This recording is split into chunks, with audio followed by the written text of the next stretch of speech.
Hello out there, and as you can tell, I got my friend Doc here today. We're finally getting around to watching Tremors 5. Uh, I've seen it, he hasn't. I think it's a good movie, but of course he hasn't seen it. This might be his favorite. I don't know. This is just my prediction on it. But again, we'll find out here in a little bit. Anything you want to say before we start? No, not really. Alright. Well, we'll see you when we come back. And we are back. So, what did you think of the movie? It, it was okay. I mean, it wasn't as bad as, what was it, 3? Huh. 3 was bad. Man. I would say the worst thing about this one was the graphics, yes? I mean, still better than the graphics in 3, I guess. Yeah, I feel like it probably would have been better to have a little bit more practical. Yeah. They had a lot of CGI, but the CGI is supposed to help with scenes that, well, like in this case, and the graboids were able to jump out of the ground. That was cool. I mean, it still wasn't that great, but because the CGI wasn't great, but it was a nice new thing that the graboids could do in it. Yeah, it was interesting that they tried new things with them, like having independent body parts like the tongue and whatnot. Yeah, their little tentacle tongue things. So, what do you think of the title of the movie, Bloodlines? Uh, it was one of those ones where it's like once you get to, I guess you call it the twist, uh, I guess you can say it was on the nose. When you first saw the title, what did you think that they were going with? Honestly, for some reason, when I heard Bloodlines, the only thing that was on my mind was the Hellraiser movie. Yeah, I think their whole thing was to make you think it had to do with, a separate bloodline of the graboids. But what did it turn out to be? Father-son relations. Yeah, the new sidekick is actually the son of Burt Gummer. Which actually is something interesting my friend here figured out that I didn't realize with watching it the first time. Yep, his son is Randy. From Scream. Oh, you need to make that joke you made. Oh, I forgot it, honestly. You're saying that the actor who played it, the son, looked like Nostalgia Critic. Oh, yes, he does. The more the nostalgia critic gets older, the more he looks like Burt Gummer. Yeah, and you did the twist on his I remember it thing.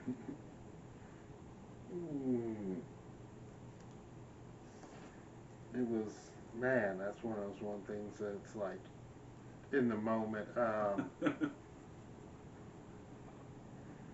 Hmm, Oh, something. Wasn't it something that like I hunt graboids so you don't have to, or something like that? That you said. yeah, I think, yeah, that was probably it. That was hilarious. Because here's the thing, he does kind of look like Burt Gummer now that he's lost all of his hair. Oh,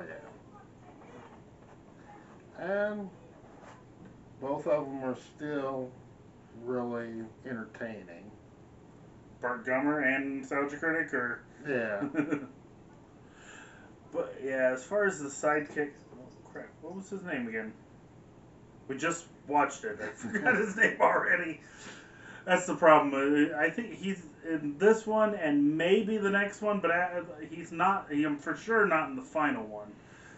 Yeah. I But mean,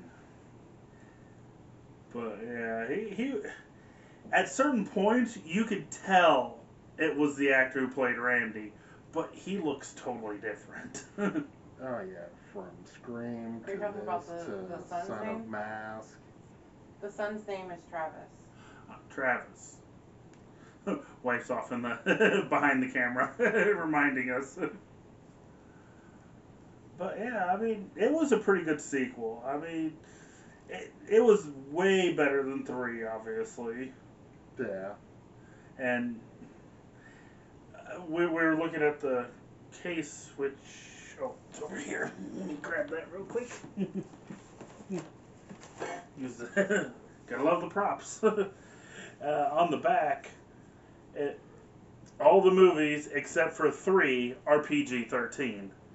Three is PG, and yeah, it definitely was a major downgrade compared to the other ones.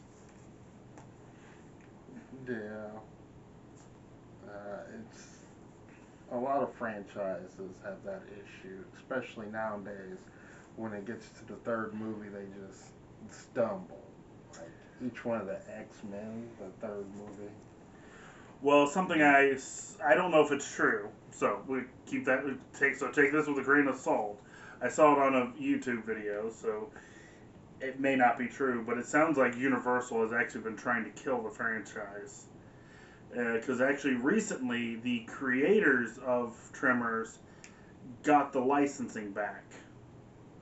You know, not to the stuff that happened in the sequels, but just the stuff that happened in the first one.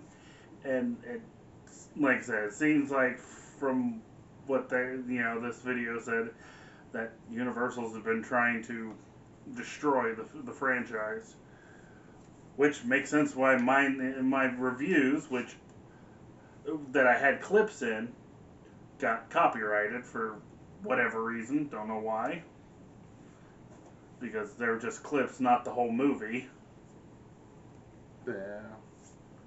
But yeah. So what do you think might happen in the let's see, this is 5. So the 6th one, which is called A Cold Day in Heck. Okay, it's not Heck, but yeah, I don't want to ruin things on YouTube. You know how YouTube can be. Yeah.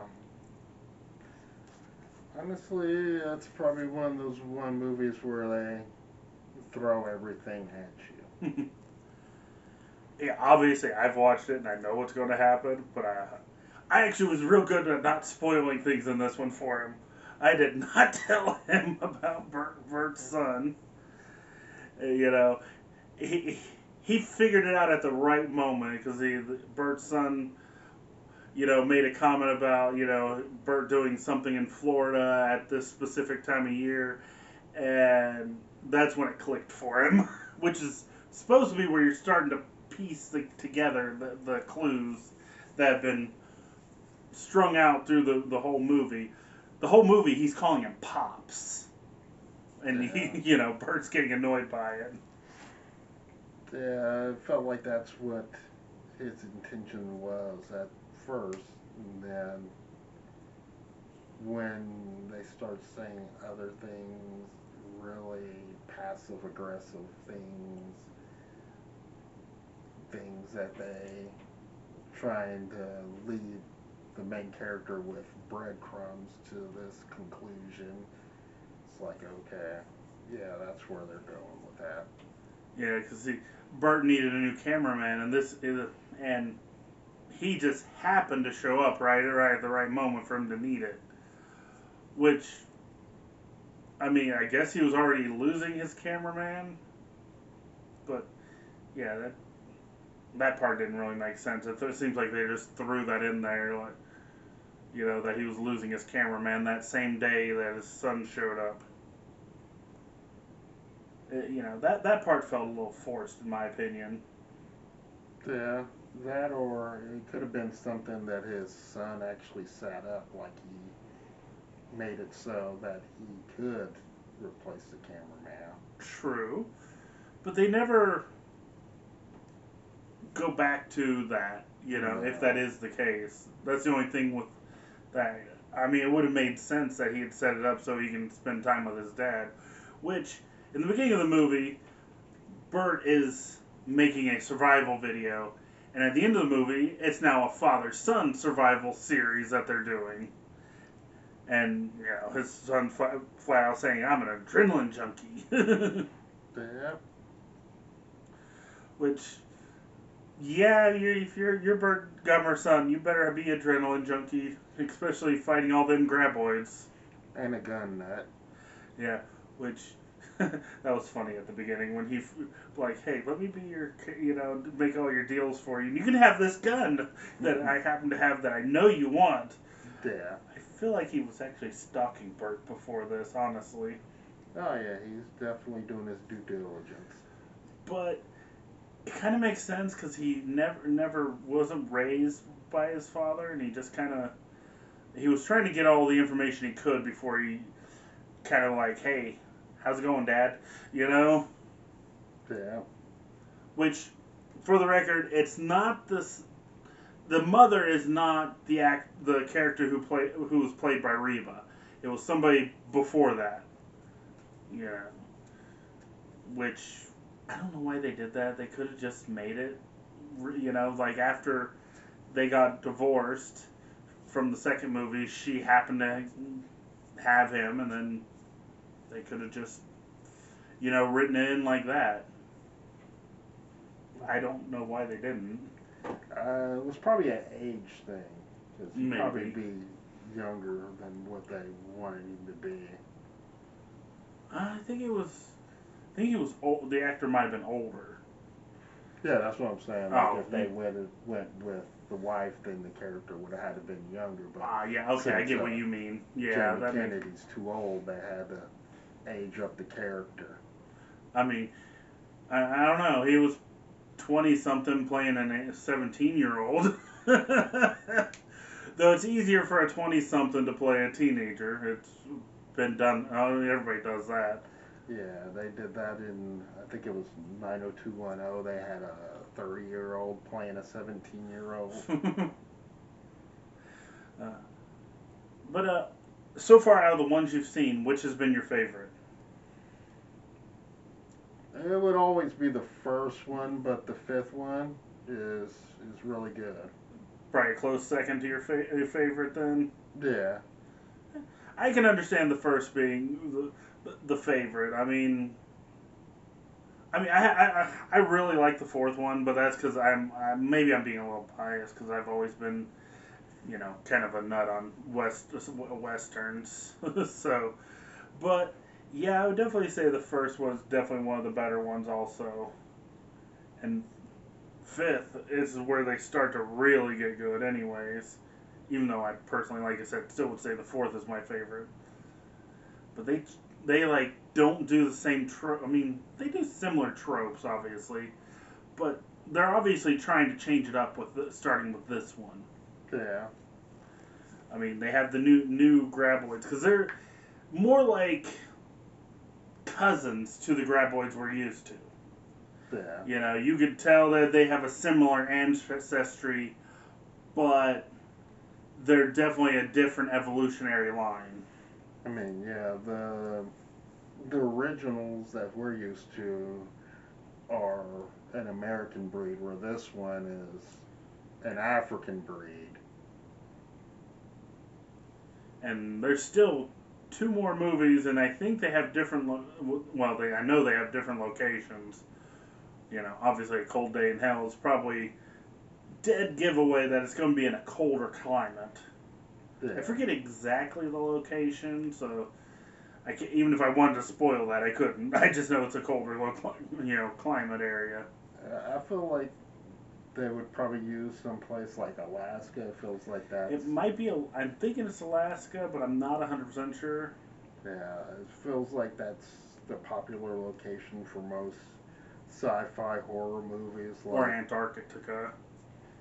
Yeah, because 30 Days of Night, that was, I believe, Alaska, and I believe The Fourth Kind, the alien movie with Mila Jovovich, I believe that was Alaska.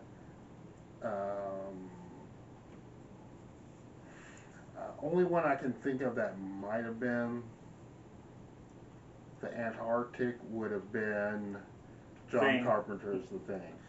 which I haven't seen yet myself. Which at some point I'm gonna watch the movies that he's seen that I haven't seen, and those will be posted on his channel. Just eventually, he's actually going to watch the Captain America movie with me, the original Captain America movie. Now, granted, I still say it's a good movie. However, I am going to say it's not as good as what we got from Disney with the newer Captain America movie. But that's a review for another day to see how what he thinks of it. Yeah, I'm not going to bag on it too much because if I remember right, it was a smaller studio, and much of those movies around that time was more about holding on to the license than actually. Well, it making a also good went through movie. production. A lot through production problems. It was actually released like 10 years or something after what it was supposed to be released. Yeah. So some of its problems you got to take that into account. But any final thoughts for this movie? I would say that it's one that most people they probably wouldn't regret watching it. It's not a terrible movie. It's fairly entertaining throughout. Every now and then it has a good one-liner, and Burt feels like a character that he could be plopped into just about any franchise and he'd still be a good character. Yeah. Yeah, he could have crossed over in any series and been great. Especially any series where guns are involved. But the actor himself actually is pretty good. I mean, when he was playing his ancestor, he was, you sort of saw Burt at the end of the movie, but leading up to it, he was a totally different character than Burt. So the actor is very versatile. Yep, the bait and switch jerk. Well, he was a jerk at first. Yep. All right. Well, till next time, have fun out there.